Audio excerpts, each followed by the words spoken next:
It happens, opinion and debate, and of course, a little bit of entertainment too. Because when the kettle's on, we're on. That's Breakfast on GB News, a show worth waking up for. Every morning from 6 a.m. Only on the People's Channel, Britain's news channel. We'll spread the news, you spread the word. From the school run to the home run, watch a new show for all of Britain. He can say whatever he wants. A straight-talking show where all voices are heard. And, you know, when are we going to stop talking about smashing the gangs and actually do it? With the stories that matter from every part of our country. There's a bit of a crash landing there for your Chancellor. Bold, fearless and standing up for you. That's me, Martin Daubney, 3 p.m. till 6 p.m, weekdays, here only on GB News. The People's Channel, Britain's news channel.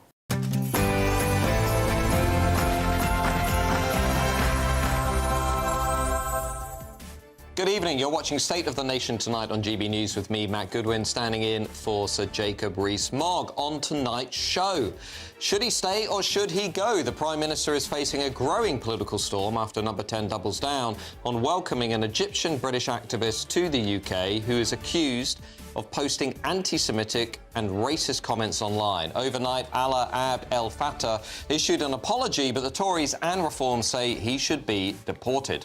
This man is a scumbag.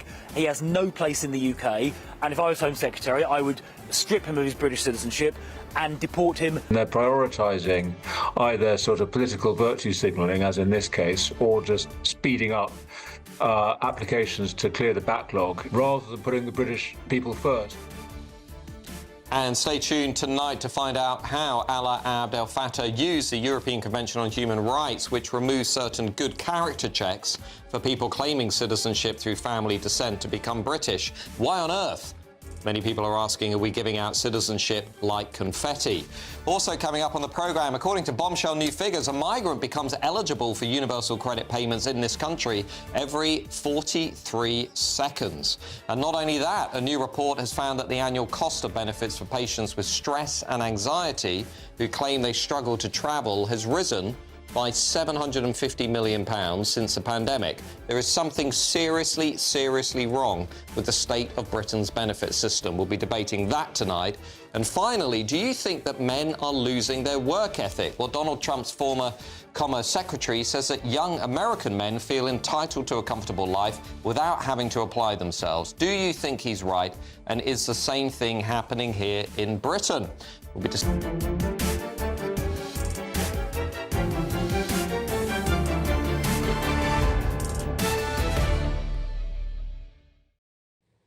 Now, I'll also be joined tonight by my panel, commissioning editor at The Spectator, Lara Brown, and former Labour MP, Stephen Pound. As ever, let me know what you think tonight. Go to gbnews.com/you'll say. Of course, you can scan the QR code on your screen right now. But let's get the latest headlines before we kick off with Aaron Armstrong.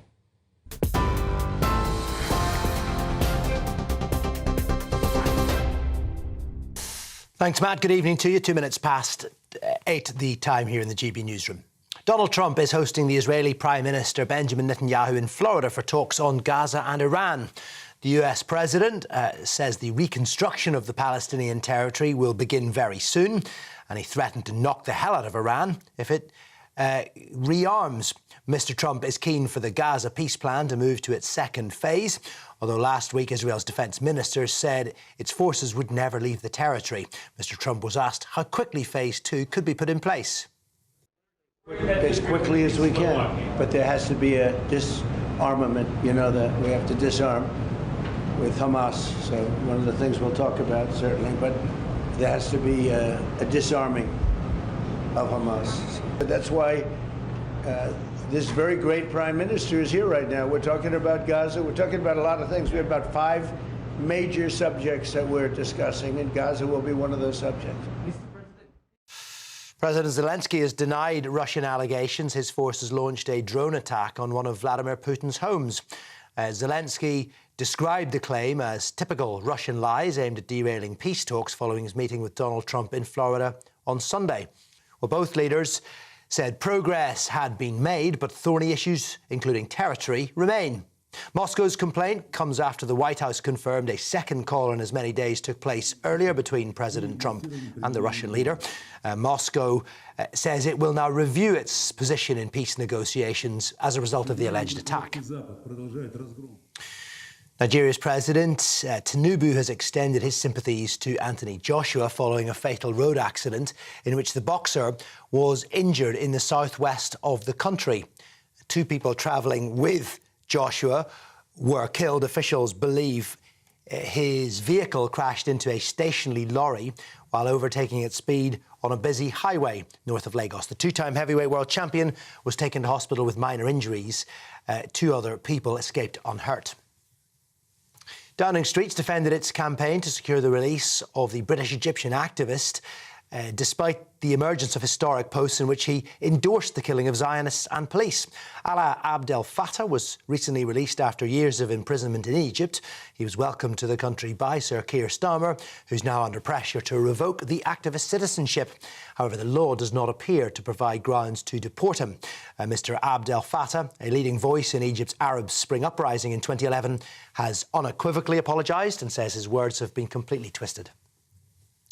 And a mother and her 2 children have been killed in a house fire which destroyed their home in Stroud on Boxing Day.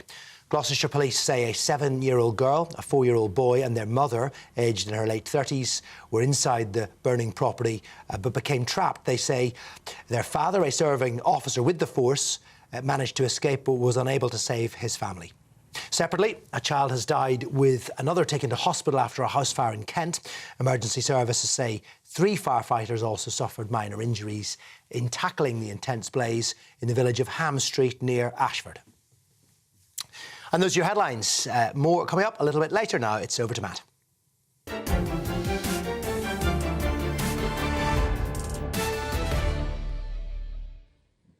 Welcome back to State of the Nation tonight with me, Matt Goodwin. Now, 2 things happened in Britain this week, and together I think they tell you exactly where this country is headed. First, a schoolteacher was referred to the government's anti-terror prevent programme for showing his politics students a video of President Trump. At the same time, the Prime Minister proudly welcomed back an activist from Egypt whose own past statements praised violence against Jews, white people and Western society. Well, that is modern Britain in a nutshell. Ordinary people being monitored, reported and punished for holding mainstream views, while extremists are celebrated so long as their ideology aligns with that of the cultural elite. Keir Starmer and senior Labour figures have hailed Alaa Abd El Fattah's return as a humanitarian triumph, yet his public record includes praise for violence, hatred of the West and support for terrorism. Are we really supposed to believe that the government did not know? Are we really supposed to believe that Number 10 had not vetted this guy's tweets? Jewish organisations have rightly condemned this, but the Prime Minister has doubled down, choosing performative compassion over basic judgment. This is not a one-off mistake. Let's be clear what's going on in Britain. It is what happens when empathy becomes ideology. Limitless tolerance for those who despise our society, and zero tolerance for those who question immigration, broken borders and cultural change. British people are arrested for speech, while figures who flirt with violence are welcomed by Keir Starmer's Downing Street. If a right-leaning activist has said the same things, the reaction would be instant and unforgiving. But because this fits the approved narrative in Westminster, it gets a free pass. Let's be clear, this is the uniparty at work, Labour and Tory alike, more interested in virtue signalling than defending the national interest. Meanwhile, ordinary Britons feel ignored, vilified and in some cases criminalised for expressing their entirely legitimate frustrations over policies they never even voted for in the first place. A nation that used to prize free speech, fair debate and careful judgment now punishes anybody who questions the direction of mass uncontrolled immigration, even as it opens its doors to individuals whose own rhetoric is deeply hostile to our country. This is not leadership, it is moral exhibitionism. It is eroding the once sacred bond of trust between the governed and those who claim to represent them. And unless Westminster wakes up, the backlash will not be about economics and culture wars. It will be about who gets to belong in this country and who gets to decide. As ever, I want to know what you think about this issue. Go to gbnews.com /Your Say. Of course, you can meet us on X. But right now, I'm joined by former Conservative Solicitor General Robert Courts. Robert, thank you for joining us this evening. Many people watching this scandal unfold, asking themselves the same question: why on earth is this guy in our country? Yeah, and they would be absolutely right to ask that question. This is clearly an utterly indefensible case. This is absolutely right that, as many leading figures from across the political spectrum have said today, some action needs to be taken. What he has said is utterly abhorrent. It is unacceptable. And if the words "this has no place in Britain" are to mean anything, then some action has to be taken. It's been extraordinary to see that the Prime Minister has been, at best, as naive as he has been in treating this person as a hero, in welcoming him to the UK, without putting it at its kindest, basic checks having been done. So let's be frank for a second. Rishi Sunak campaigned for this guy to come into Britain. Liz Truss supported him, James Cleverly. Why didn't the Conservatives spot what this guy really is? Why didn't the Conservatives go through his social media history? It's fine to criticise Keir Starmer today, but where were those checks in 2017, 2018, 2019? Indeed, when he was given citizenship in Britain, which I find absolutely mind-boggling, under the Conservatives. Yeah, I mean, you make a very good point. Citizenship, let's just deal with that straight off. He shouldn't be given citizenship on the basis of what we know about him now. Under the 1981 Act, the citizenship is at the discretion of the Home Secretary. It's not a requirement. It's not something that you're entitled to. You can have it withheld if it's not conducive to the public good, and clearly that's the case, should be the case here. We need to be slightly careful in just separating out two separate things. One of those is the consular duty, which is a sort of routine casework thing, where you make outgoing representations about someone being treated in a certain way in another country. That is one thing. So saying that he should have a fair trial, saying that he shouldn't be imprisoned without trial, is separate from saying he's a good guy, and it's totally separate from saying he should come here. So we need to be clear, first of all, that there is a difference between outgoing consular casework and, secondly, the Home Office checks about whether he is a fit and proper person to come here. But sorry, just to be clear, sorry, Robert, who signed off on this guy becoming a British citizen? So I don't know the exact details of who precisely signed off on it. It's not something I was involved with. But, you know, the point I was going on to make, which I think is really important, we've got to take a step back on this and look at what is happening here under the surface, because we are dealing with a massive system failure. Any minister of any colour, of any government, is dependent upon the checks that are done by officials before they come up. It is clearly the case. I mean, the statement from Yvette Cooper today, as I understand it, has been that officials weren't aware. Well, that is clearly unacceptable. Officials should be aware. There are hundreds, thousands of these sorts of things going on at any one time. Sure. The system must not fail in the way that it clearly has failed. Can I just, so let's say system failure, everybody basically messed up. This guy shouldn't be in the country. I think the vast majority of Brits would agree with that. Let's see what the polling says in the coming days. Let's just look forward. Why is it that British citizenship is being given out like confetti?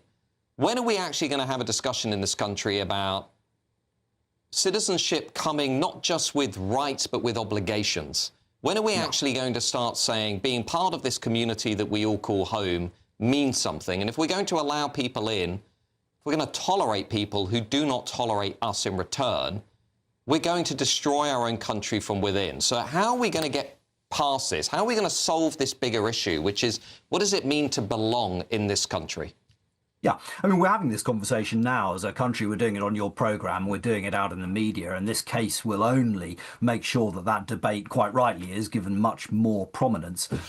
The point you made just now is very similar to the one I made a moment ago, which is quite right. Citizenship is not a right. It comes with obligations. It's not something you just get given, and therefore you get to get all the security and all of the things, the many benefits there are about living in this country. You also have to tolerate this way of life. You have to like the people who live here. You have to accept that it's not acceptable to say anything against Jews, much less to threaten violence against them. That is just simply not the way we do things here. So if you're going to come here, that's one thing. We've always been a country that has, that has accepted people who are in genuine need, but it does doesn't mean that you have a right to come here. It certainly doesn't mean that you have a way to behave in a way or to express values that are the exact opposite to our way of life and our traditions and our culture. Sure. Well, that was former Conservative Solicitor General Robert Courts. I'm now joined by commissioning editor at The Spectator, Lara Brown, former Labour MP Stephen Pound. Actually, Stephen, if I can come to you first.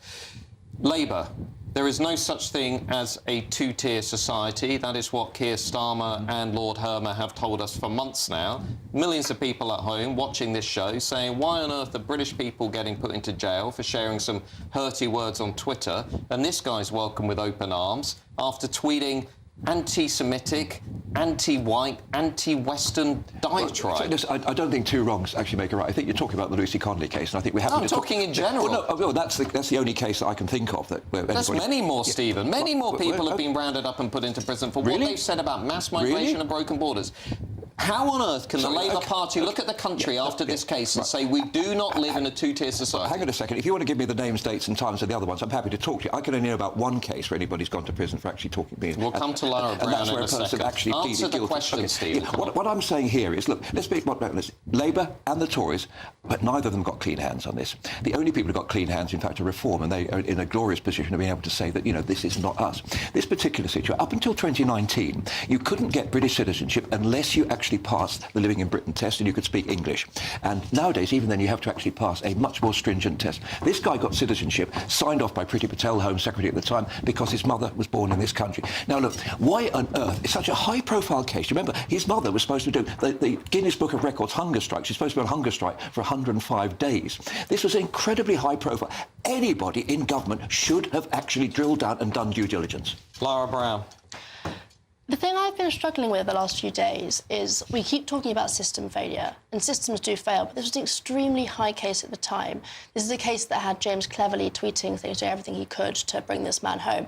And I cannot understand, therefore, how so many politicians accepted either a complete lack of background checks or they saw tweets in which he described himself as a violent man and threatened Jews and Israelis and didn't care about this man coming to the UK. And I want to know which one of those is. Did politicians ask for no background checks, or did they not care? As you say, I don't understand how Number 10 were not aware of what this guy had tweeted. But let's just move on to this issue. We're going to talk later in the show about the ECHR, the European Convention on Human Rights, how this was used to basically, you know, by this guy to essentially allow him into the country. But there is a deeper question here, as I mentioned in my discussion with Robert Courts, about what does it mean to be British? Because it seems to me that we've now entered a world where anybody who steps foot on our soil or has a loose connection, however remote, is suddenly considered to be British. Yet we can see clearly, I would argue, in this guy's tweets, values, beliefs and outlooks that do not correspond with Britishness, do not correspond with Englishness, do not correspond with our national identity, or what the English philosopher Roger Scruton would have called our emotional bond with the country. Yet still, we're rubber stamping these guys left, right and centre. The interesting thing about this case is this man gets caught up in the Arab Spring, and a number of countries who want to support the Arab Spring and are nervous of dictators suddenly rush to the support of anyone who's operating against one of the bad guys, as they anticipated. But Britain is alone in deciding that what they should do to support this person is to immediately offer him citizenship. That is a very extreme thing to do to somebody in Egypt who has not come over here for an interview, who has not sat down, who has no cultural relationship with Britain. I'm sorry, he did not grow up here. I'm just going to get me a world of pain.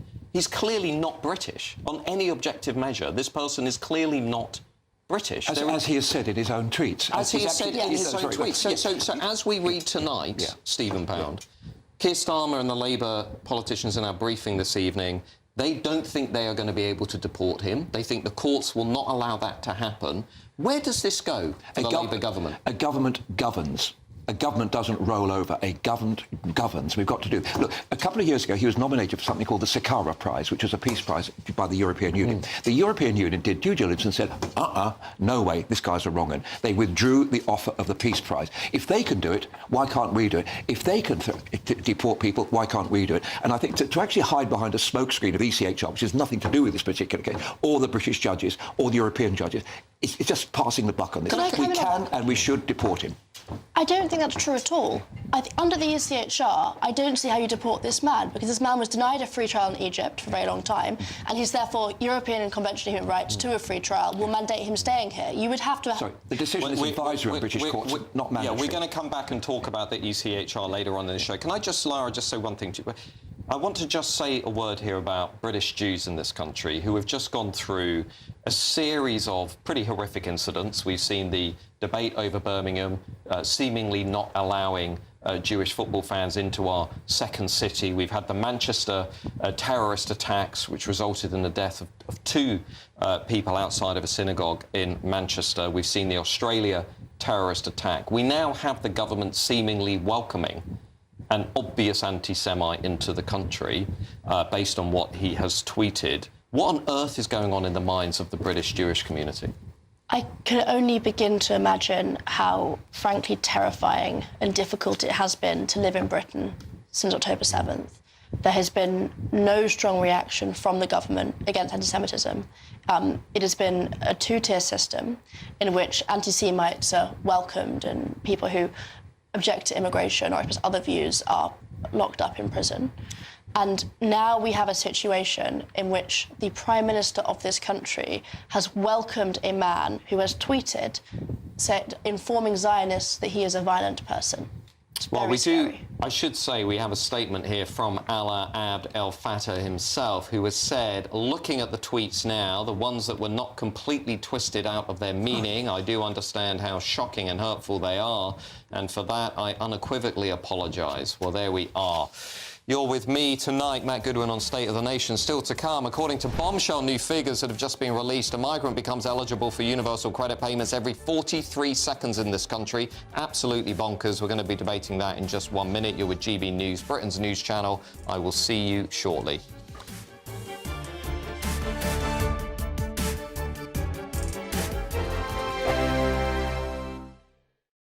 Westminster's full of talk, but out here, it's the real world. Am I allowed to talk then? No, that's it. This is where it matters, real people and real lives. That's what politics is all about. In fact, has Trump made a good start?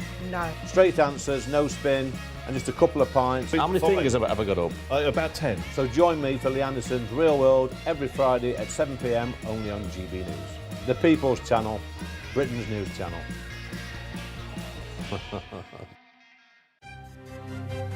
GB News Breakfast, every day from 6 a.m.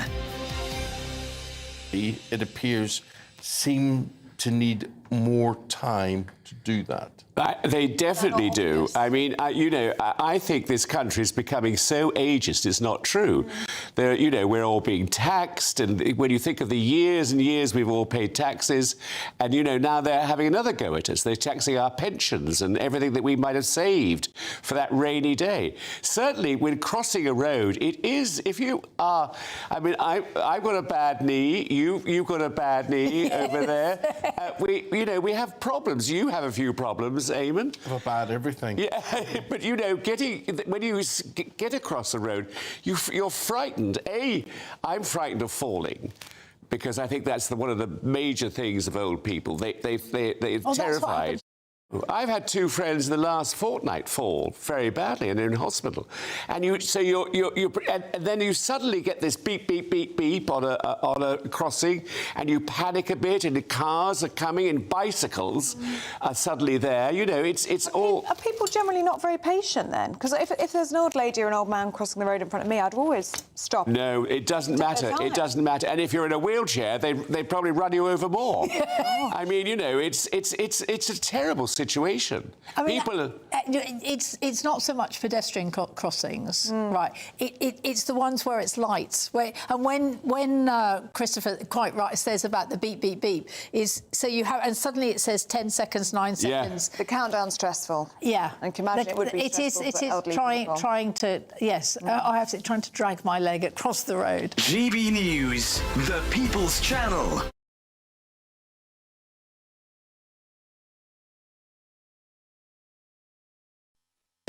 You want to know what's really going on in the corridors of power? Labour don't know what to do with you half the time, and that makes you quite lethal in the chamber. Get behind the headlines with Chopper's Political Podcast. Join me, Christopher Hope, as I sit down with the great and the good of British politics. We'll see where this ruling takes us. These are the stories shaping our nation. Chopper's Political Podcast, available now on all platforms. Listen in and stay ahead.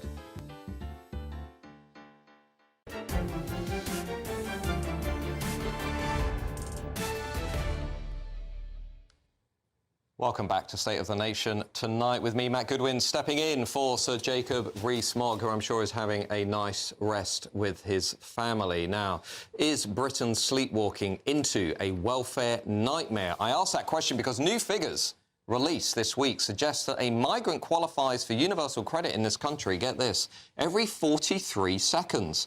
The total number of foreign nationals eligible to claim benefits has almost doubled over the last 2 years, reaching over 730,000 by September 2025. But the benefits bonanza does not stop there. A report has found that the annual cost of benefits for patients with stress and anxiety who claim they struggle to travel has risen by £750 million since the COVID pandemic.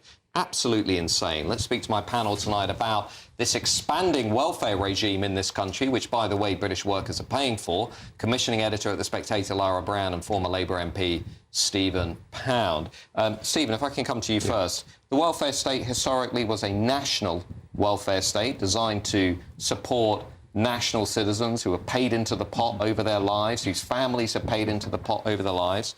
This new data from the Centre for Migration Control, a migrant becoming eligible for universal credit every 43 seconds, absolutely bananas to me. We know that more than 1.2 million foreign nationals are claiming welfare benefits to the tune of £10 billion every year, and that's you and me paying that. It's our kids and our colleagues paying that kind of money. I'm asking you, is this how the social contract collapses? Because the more the national welfare state morphs into this international welfare state, people are just going to withdraw support. Well, look, the reality is that national insurance means exactly that, national insurance. You pay in, you take out. That's the way it works. That's the deal. That's the Beveridge Report, and that's what it goes right back to Lloyd George in 1911. Yeah. The thing about these, and I have to say, I think these are Mickey Mouse figures. The idea of 43 seconds, that's a joke. Don't forget, you can't get this until you've been here for 5 years. No recent immigrant can claim their benefit on this nature. So, and the reality is that most people on this particular benefit that they're talking about in the Centre for Migration Control is working people's benefit. So you could equally come up with a statistic to say every 43 seconds an immigrant is paying tax. I'm sorry, it's a joke.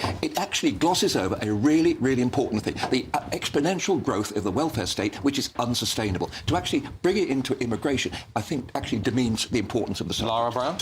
So a few things there aren't true. If you're an asylum seeker and your claim is accepted, you can immediately claim benefits. £68 a week.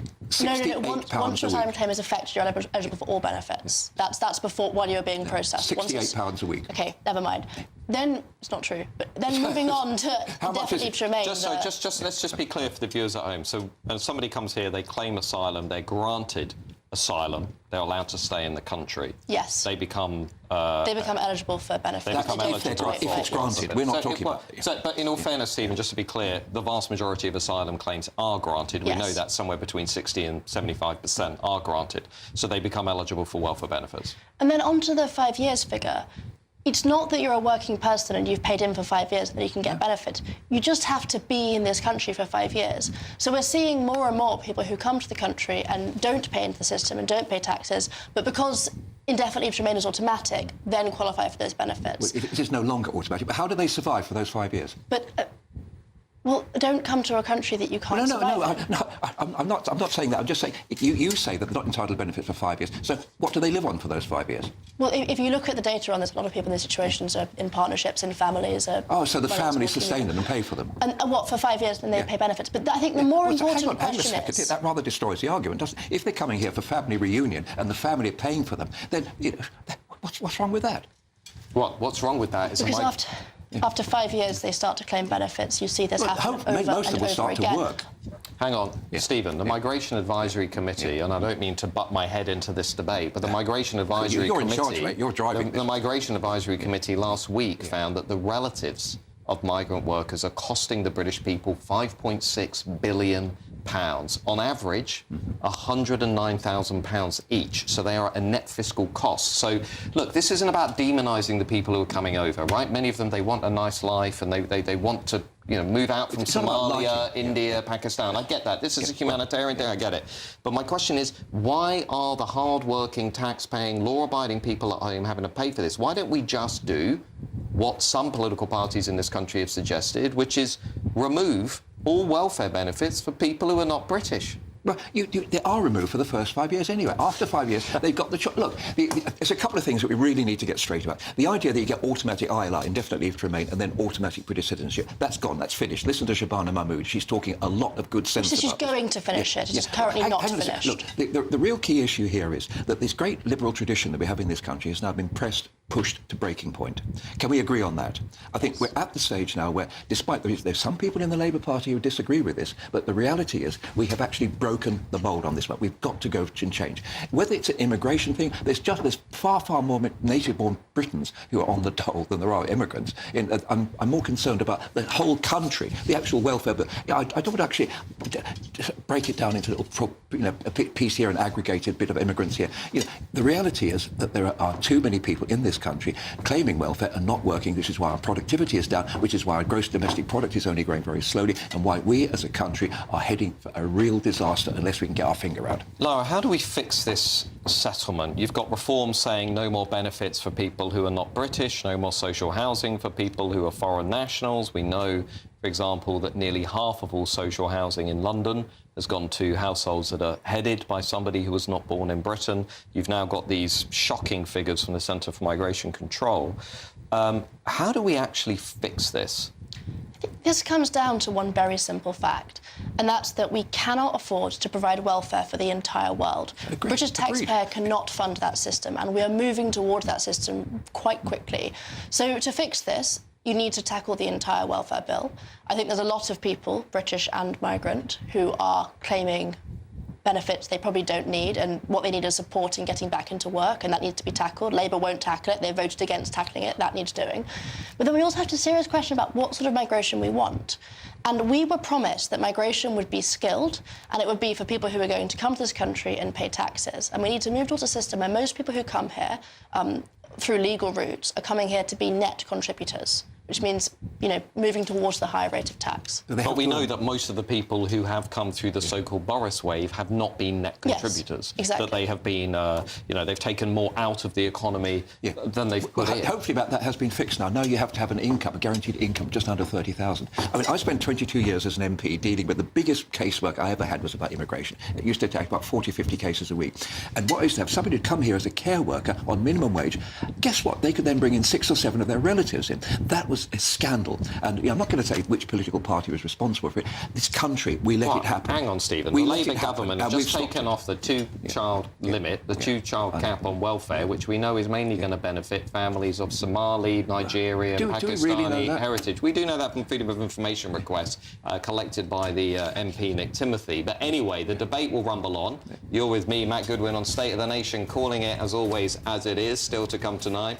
Stay tuned to find out how the Egyptian-British activist who's accused of posting anti-Semitic and racist comments online used, you guessed it, the European Convention on Human Rights to gain British citizenship in the first place. We've got to talk about the ECHR, because I think, my view at least, is we've got to leave the ECHR. You're with GB News, Britain's news channel. I will see you in 1 minute.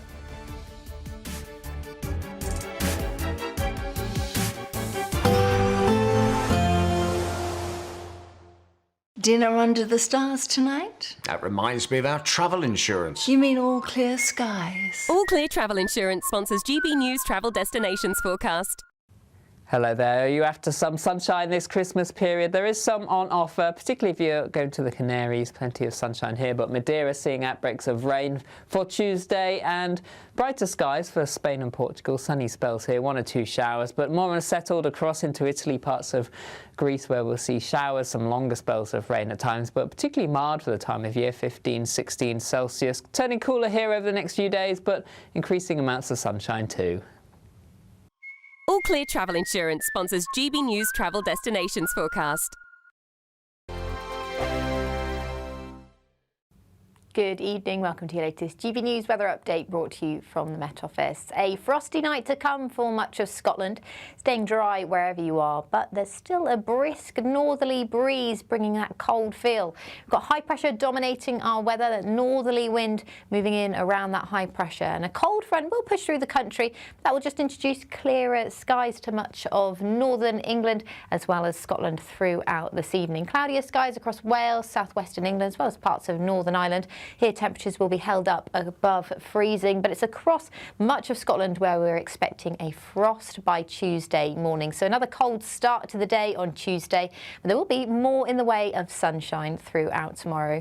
At first, just across many north and western areas, you can see that frost on the screen there. It may last through much of the day on Tuesday. A bit more cloud though as we look further east. A few showers as well moving in off the North Sea, particularly across northeastern areas of England through Tuesday morning. Northern Ireland seeing a fairly dry start to the day. There'll be more in the way of cloud as we look further west through Tuesday morning, and you'll notice here a few showers through the English Channel. Some of these could clip the southwest coast as we head into the afternoon, but it should remain largely dry throughout Tuesday and more in the way of sunshine, particularly as we head into the afternoon. But we hold on to that northerly wind, that cold feel across many eastern areas through much of the day. So it will feel colder than it actually is here, but in the sheltered sunshine it won't feel too bad.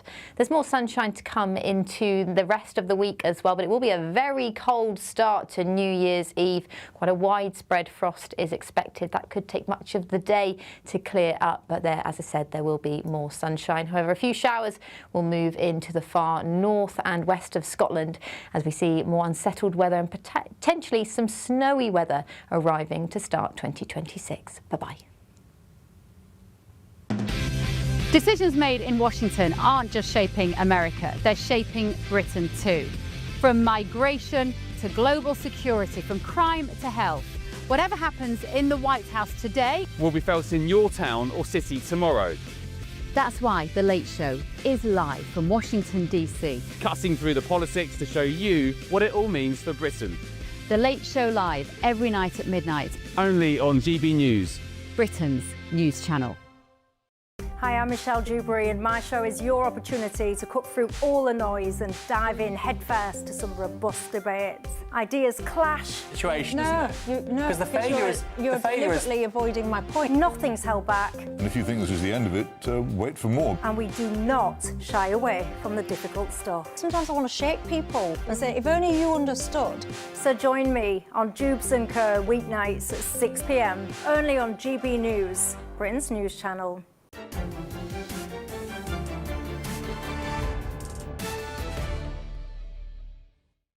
Welcome back to State of the Nation Tonight with me, Matt Goodwin, stepping in for Sir Jacob Rees-Mogg. Now, a controversial ruling linked to the European Convention on Human Rights has been cited as a key factor in how the controversial British-Egyptian activist Alaa Abd El Fattah was able to secure British citizenship. According to reports, changes made after an ECHR judgment meant that the UK removed certain good character checks for people claiming citizenship through family descent.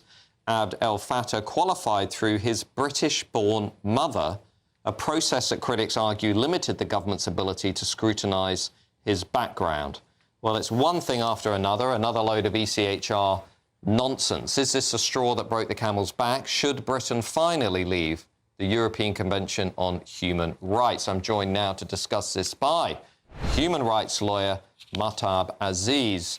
Mahtab, thank you for joining us this evening. First, if I can, just get your general reflection on this case and the extent to which you think the British people are justified in feeling utterly appalled by what this guy has tweeted. Thank you for having me on your show, Matt. Let's start with this outrage that's come out in relation to these tweets. But we have to actually put that into context and perspective. Outrage by itself over offensive tweets is not in itself sufficient to revoke someone's British citizenship. The criteria for that is quite set, in the sense that you have to have obtained your citizenship by fraud, or in fact you're a national security threat. Neither of these apply to Mr. El Fattah. Do you not think that if you're a British Jew, for example, or maybe a British white person, you might feel that this guy is a credible security threat, given that he has clearly, in his tweets, called for the murder of Jews and white people? Well, I mean, obviously, any sort of tweet in that context is to be condemned. But let's, again, put things into context. This is a man who was put into Spartan jail conditions for 10 years. He suffered mental health problems. He was suicidal, went on a hunger strike, which nearly killed him. And after the hunger strike, he said, look, I'm a new person, and whatever I said before was, in fact, irrelevant. So I think we are a forgiving nation, and I think in this particular context, we should, in fact, treat him with that sympathy. It's interesting about the point about context. Do you think somebody like Lucy Connolly should have been put in prison, given what she tweeted about the asylum hotels? Well, I can't remember the exact details of that case, but I obviously, as I said, if someone has actually breached the threshold of malicious communications, then and if the court has found that to be the case, then it is rightful for that person to go to prison. I mean, such as calling for the death of white people and the death of Jews and burning down number 10 Downing Street. Would that cross the threshold? Sorry, can you repeat the question? Sorry. Well, such as calling for the death of Jews, the death of white people and burning down number 10 Downing Street. Would that cross the threshold? Well, it all depends. I think these tweets were actually done abroad and therefore not in this jurisdiction. So legally, we would not be able to apply the malicious communications. But we have to be careful here, because I have to remind you of the case of Mr.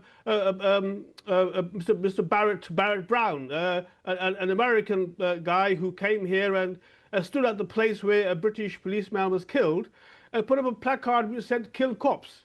He was not deported. There was no sort of outrage about him, and I think we need to be consistent in our treatment of these situations.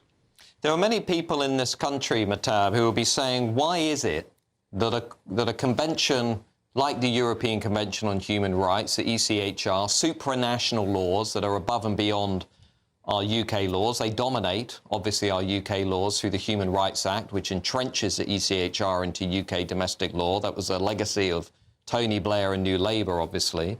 Why is it that actually they should be so dominant over our laws? In this case, for example, they've been used to remove certain good character checks for people claiming citizenship. I think there are going to be lots of people watching this show saying, I'd quite like to assess whether or not somebody has good character before they're given British citizenship. Well, that, in fact, was a process started by the Conservative government, and they seem to be the most vocal now, in fact, speaking up about it. But really and truly, you can't punish someone for a government's mistake. That was due to the government not doing its job properly, and therefore we should not use that, in fact, to revoke his citizenship. Interesting. Well, thank you, Mahtab Aziz, human rights lawyer, for joining us. I want to bring in my panel now, commissioning editor at The Spectator, Lara Brown, and former Labour MP, Stephen Pound. Lara Brown, what did you make of what you heard there? I found it interesting that Mahtab at the end seems to concede that we shouldn't have given this man citizenship, because I don't want my country run by people who can recognise the mistake, but because they've tangled themselves up into completely pointless lawfare, can't actually undo it. I also find it very interesting that we've created a ridiculous two-tier system where Lucy Connolly's comments get her put in jail because she was in this country when she made them, and Fateh's comments, which I would assume most lawyers believe meet the threshold set by the Malicious Communications Act. I disagree with those thresholds, but I'm pretty confident that they meet them. He's called himself a violent man, called for 10 Downing Street to be burned down. Because they were said outside of this jurisdiction, he's instead given citizenship. That is an indefensible situation, and one created by the ECHR and a number of other. Indefensible, Stephen. I think the Lucy Connolly one is not necessarily a read across. Lucy Connolly pleaded guilty. If only she pleaded guilty because of the insane, I would argue, because of the insane pressure applied to her by the state and the judicial system? Well, I need to know what exactly insane She pressure said means. at length in her own pieces and so on, in interviews and so on. But let's not turn this into that. The fundamental point is people at home are saying, how come someone like Lucy Connolly gets nearly 3 years in prison and this guy gets welcomed with open arms? Let's concentrate on the ECHR thing. I'm with Winston Churchill in establishing a common standard of decency for every country in Europe except Belarus and Russia.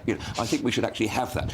The reality is, for some reason, the British judges are terrified of actually going against even what is an advisory ruling by the ECHR. It is not mandatory. It is not locked into British law. It is there we to take notice of it. And for some reason, the judiciary in this country and politicians, God alone knows, we, or as an ex-politician, as much to blame as anybody, but we never, ever said to the judges in this country, you do not have to roll over every time the ECHR makes a ruling. There have been 14 rulings that have affected us in this country, and we've only actually observed 2 of them. So just a few things on that. Yeah. I find it quite amusing that the case for remaining in the ECHR from the moderate left now seems to be, yes, it is very crazy, for that, by the way. but we can just ignore it. So let's just pretend it's not there. I mean, we have incorporated the ECHR into domestic law. That makes it very difficult for judges to ignore anything advisory and to ignore other precedent-setting cases. So yes, there have been a few interventions from Strasbourg, but every single day the ECHR influences how we enforce laws in Britain.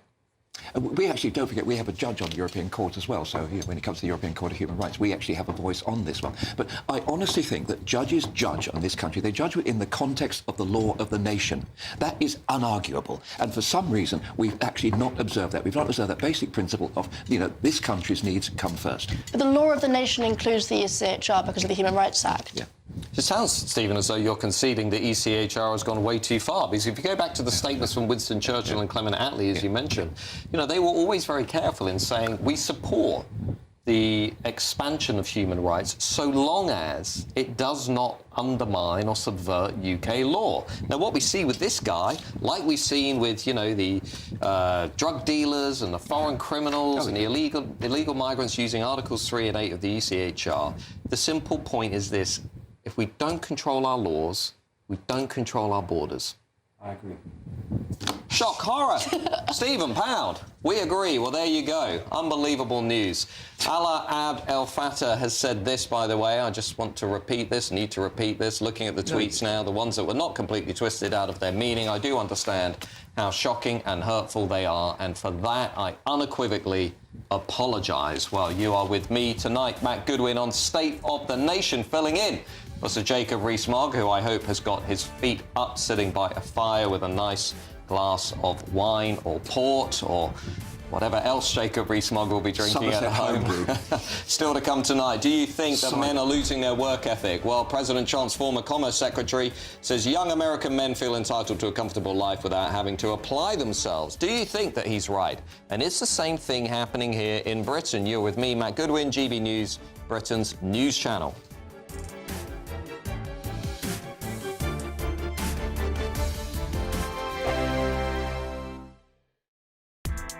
Join me, Nana Akwe, for an informative, interactive news programme with a difference.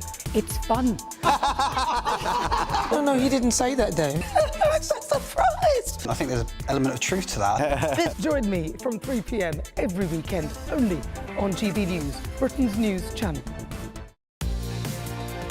Mornings don't have to be tiresome, especially if you have the right company. Wake up to news as it happens, opinion and debate, and of course, a little bit of entertainment too. Because when the kettle's on, we're on. That's Breakfast on GB News, a show worth waking up for. Every morning from 6 a.m. Only on the People's Channel, Britain's news channel. We'll spread the news, you spread the word. From the school run to the home run, watch a new show for all of Britain. So he can say whatever he wants. A straight-talking show where all voices are heard.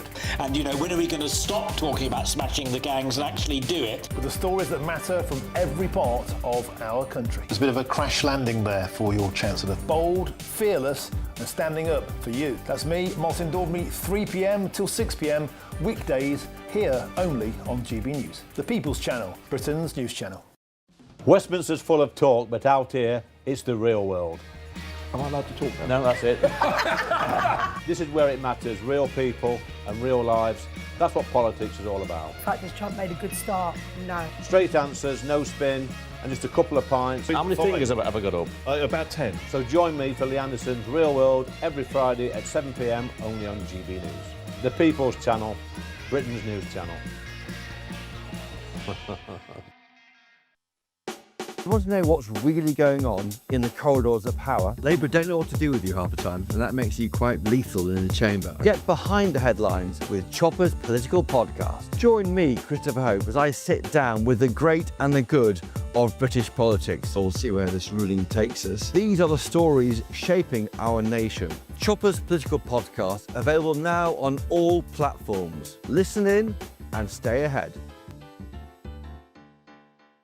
Britain deserves a newsroom that puts the facts and your voice first. Well, and that's what you get on GB News. Lively debates, lively conversation. And we're not afraid to hold power to account. And each other. So join me, Andrew Pearce. And me, Miriam Gates, for Britain's Newsroom, weekdays from 9:30 on GB News. At GB News, we love to hear from you, our loyal community. So drop us a line at gbnews.com/yoursay. There, you can talk to each other and also to the presenters live on air. gbnews.com/yoursay, because GB News is your channel, Britain's news channel.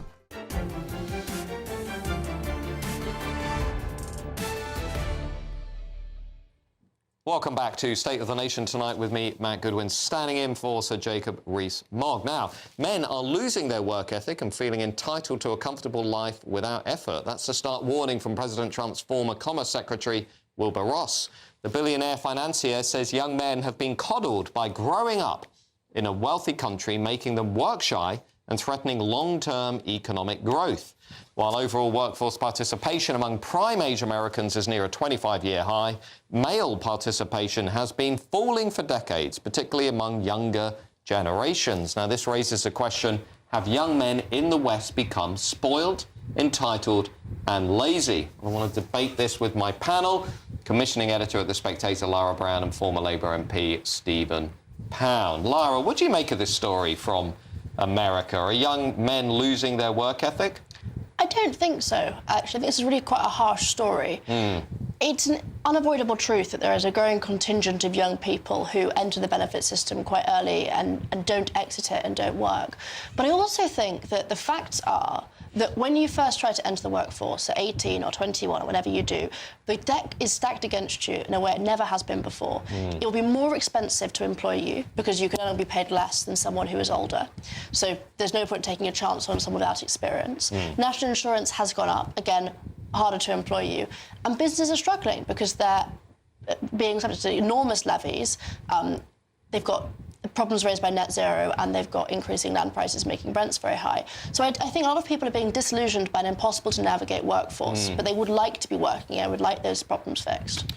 Stephen, do you actually think we've got this work ethic problem among young men here? I mean, Trump's colleague, their ally, being very outspoken, saying basically men have lost the mojo. Well, I don't actually see that. What I see of America, and I've been there quite recently, I actually see in America, very, very entrepreneurial, hard-working people, and the fact that they've actually got quite considerable economic growth at the present time.